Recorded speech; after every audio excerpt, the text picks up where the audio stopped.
peu animée, de temps en temps elle est pas mal, et avec des choses qui font des revues de presse internationales et qui fonctionnent remarquablement bien. D'innombrables publications.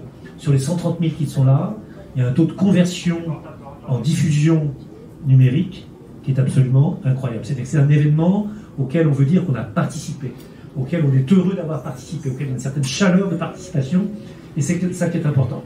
Et puis ce relais des affiches de la ville de Paris, on en a proposé un certain nombre que vous verrez tout à l'heure, qui sont des affiches où, comme toujours, c'est aussi une de nos innovations, le comité veut faire passer un message de paix, de joie, d'harmonie avant les fêtes, et de paix, je pense que le monde en a besoin. 450 affiches de la ville de Paris, visibles, c'est les chiffres de la ville, par 2 millions de personnes pendant 15 jours.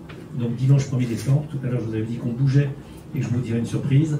Grand pique-nique, grande dictée, grande séance de cinéma, peut-être un grand jeu avec un mondialement connu, avec quelque chose de mondialement exceptionnel et qui aura lieu mondialement sur les Champs-Élysées.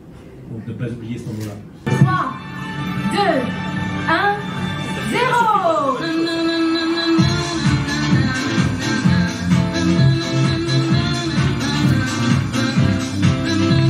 Cette année, on a la chance d'avoir 2 petites princesses, Tessa et Ophélia, qui ont 8 ans, qui viennent des Yvelines et de Seine-et-Marne, voilà, qui sont suivies par l'association Petit Prince depuis plusieurs années. Elles sont en cours de traitement, donc c'est un petit peu compliqué pour elles, et elles ont cette lueur, parce qu'elles savent qu'elles vont participer aux illuminations. Vous imaginez, devant 150 000 ou 200 000 personnes, juste 2 enfants sur le podium, c'est ultra émouvant, évidemment, pour les enfants, mais aussi pour les parents qui accompagnent.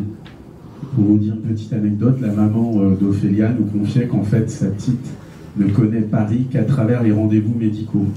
Voilà, tout est dit, c'est juste pour vous dire, c'est les enfants qui rêvent d'être princesses. Évidemment, la période de Noël, c'est une période très festive, donc ça va être un moment extrêmement fort. Donc merci encore au comité des Champs-Élysées.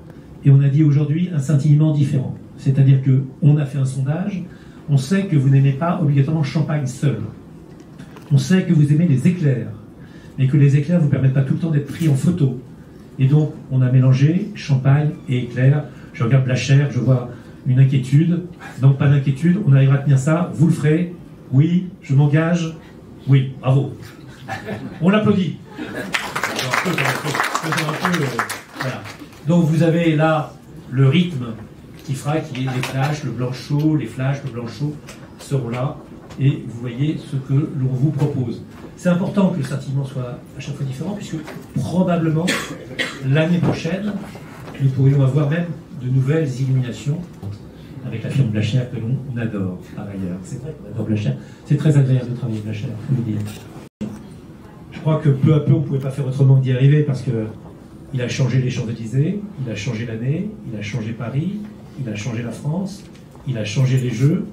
Je vois des gens qui disent son prénom, qui est assez connu, et donc, après tout cela, qui ont fait d'Alain Delon à Gilles Lelouch vibrer l'avenue, qui sont souvent, très souvent, des chanteurs, des acteurs, des metteurs en scène, des couturiers, et bien, après Louane, l'année du Covid, Luciani, après Gilles Lelouch qui tournait L'amour ouf, et qui a été également exceptionnel, et bien normalement, je crois que c'est le slide après, et bien vous aurez Tony Estanguet, qui sera bien évidemment le parrain de l'illumination des Champs-Élysées, la plus belle avenue du monde, la plus grande compétition internationale, la plus belle avenue du monde, les illuminations les plus extraordinaires.